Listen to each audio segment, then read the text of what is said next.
Hey, my name is James Nicholson and welcome to my YouTube channel. In this video, I've got the property news for November. So much has happened in the last month. We've had the budget, we've had interest rate cuts, we've had mortgage rates going up, we've had stamp duty hikes and much, much more. So I'm going to break down exactly what's happened in the last month or so and give you a quick update on things as and where they stand. Now, if you're new to this channel and you haven't done already, or maybe you've been here for a while and you're just thinking about when's the right time to subscribe, well, it's now. Subscribe in the corner over there and hit the bell notification. If you're new, we've got new content every day on house prices, interest rates, inflation, property investing, and much, much more. And while you're here, smash like, tickle like, do something to that like button. That really helps with the YouTube algorithm and it helps the channel grow. So thanks to everybody that does that. Well, what a month. In fact, this has probably been the most action-packed month in 2024 for property. So much happened. We had the budget, we had all of this stuff going on, and I want to give you a breakdown on exactly what happened in case you missed some of this stuff, and just also because some of the stuff happened at the beginning of the month, what impact has that had now? So, first off, was the Bank of England interest rates. So they took us from 5% down to 4.75%. Not bad. It was expected. Most economists expected that. Going in to the meeting, the chance of that happening were over 90%. So it was nailed on pretty much that was going to happen. Now, did that impact people's mortgages? Yes. That impacted people on a tracker mortgage straight away. So most people on tracker mortgages, some of you were saying you got text messages. I never heard that happening before from your lenders saying your next payment is going to go down. I guess they did that. They wanted to get the message out to stop you phoning up to check that was going to happen. Interestingly, Santander said that they're not going to implement the drop for 7 weeks, which didn't go down too well with their borrowers. But all in all, it's moving in the right direction, which was good. Next was the inflation data, which came in much lower than we expected at just 1.7%, well below that 2% target that they've got. And really, if you're at 1.7, you've been moaning about getting to 2% for a long time. We should be cutting rates surely a little faster to stimulate the economy now. It'd be interesting to see this week, next week, what the next inflation data is. The Bank of England said by this time of the year, we would be at 2.7%. We're at 1.7%. So they got their forecast massively wrong, which is good. Hopefully the inflation stays fairly low. US inflation is already out today. That has gone up. So their inflation has gone up. So maybe that's something that will happen here. We'll see. So next, the budget. This was probably the biggest thing to hit people this month. And it was a brutal budget. And the markets really didn't like it.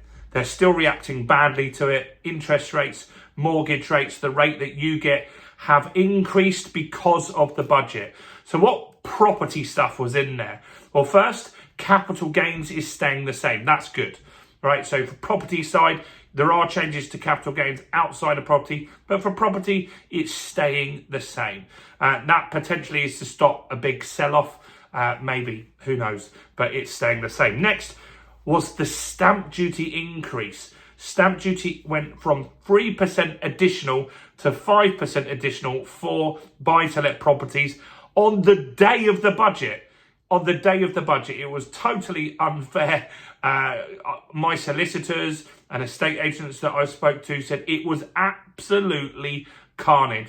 You had to exchange that day. So imagine by lunchtime they found out this was going to happen, and estate agents and estate agents and solicitors were trying to get all the deals done, and it was a complete mess. A lot of people unfairly hit by a big tax rise with no notice. And maybe some of those deals have fallen through.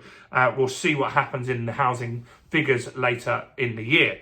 So stamp duty went up And because the markets didn't really like that the government is borrowing significantly more, 40 billion in additional borrowing, even with increasing our taxes significantly, the markets have reacted badly. Not as bad as when Liz Truss was in, but they have reacted badly. The swap rate, which is the rate that the banks borrow at, that increased. That meant mortgage rates have increased this month following the budget. Even with the Bank of England cutting, the tracker rates went down. Fixed mortgages are more expensive due to the budget.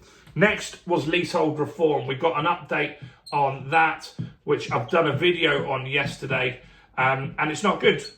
Basically, it's not moving. It's not moving at all. It's really, really slow. Conveyancers are having an annual conference at the moment, and the word that they're saying is that not expecting this to happen anytime soon. Now, it became law in the summer, but we need the law to be figured out exactly how it's going to be implemented. We need Parliament to do hearings and talk about what the next stages are in order for anyone to be able to implement it. That will take months, and it isn't happening at the moment. And that is going to mean that the leasehold reform, at least a year, maybe 2 years, maybe longer, is going to take a long time to get sorted. So if you have a leasehold property and you want to see what my suggestions are, go back on the channel and watch the video. I can't go into all of it here because there's a lot to go through in that, but go and check out what I said in that, and do share the message to people that you know interested in that. So leasehold reform is slowed down significantly. Next, Federal Reserve. So the Federal Reserve cut their rates as well. So that's the bank, the central bank in America. Why does that matter to us? Well, we normally mirror or do very similar to the Federal Reserve on interest rates. And so they went to 4.5%. Down from 4.75%. So they're 0.25% lower than us at the moment. And that gives the Bank of England a little wiggle room if they do want to cut at some point and the Fed don't. So that is something to watch. Mortgages, as I said, have got more expensive this month. Not good. And that's based off this and potentially the US election. But the markets are just really not happy with the outlook of things at the moment, especially the borrowing that the government has got, 40 billion extra. So mortgage rates, fixed rates have gone up. My recommendation, if you have a deal that expires anytime soon, is that you call your bank, you call your broker, you fix a deal now. Let's just say your deal doesn't expire for 4 months. You fix a deal now. If then the rates drop between now and when you start, then you can swap on to that lower rate. But if rates continue to go up, which there are 5 more lenders have put their rates up today, at least you've secured the best rate. You've got your worst case scenario. I've done some videos on that again this week. Go and check out those if you need a more detailed explanation on how that works. But speak to a broker because, look, rates are going up. Potentially, it will take at least till the spring until we see something moving downward. House prices, what's going on with those? Well, house prices are up significantly. Well, for the year, they're doing pretty good. They're not up significantly for the month. It was like 0.1%. But we've hit an all-time high on Halifax's data, and that is 293,999. Not bad. So that's a peak in Halifax's index. And the last time we had a peak was 2022 in the summer. It's been a bit of an up and down market, no movement much either way, up or down for the last 2 years, but we're now moving up. And that potentially could continue because stamp duty is at a lower threshold at the moment and will be going up for everybody again in April. And so there's probably going to be some deals that just get done now in order to save on stamp duty. So that could keep prices buoyant until the spring. Sales volume, let's talk about that. That's as in the amount of transactions is up 23%, as in the amount of sold houses year on year in October was up 23% on the previous year. That's busy. And that happened because in the summer, the mortgage rate started dropping. You could get a rate as low as 3.49%. There were lots of deals under 4%. That brought people back into the market. We also had good wage inflation that helped affordability. Interest rates dropped. House prices lost value with inflation as well. So affordability all round was up in the summer, and those deals got completed. And we had 23% more transactions completed than we did the year before, which is good. So the market is looking fairly buoyant still at the moment. I think it will probably stay fairly buoyant until you see the stamp duty go up again at the end of March. So a fair amount going on this month. So in summary, mortgage rates went up. That's the big one, really. House prices hit the peak, but the mortgage rates going up is really what's going to hit people and could slow down the market. You think mortgage rates are going up, stamp duty is going up again in March as well. So if the rates haven't come down to counter that, it's going to be significantly more to buy a house in April. And that will slow the market down, in my opinion.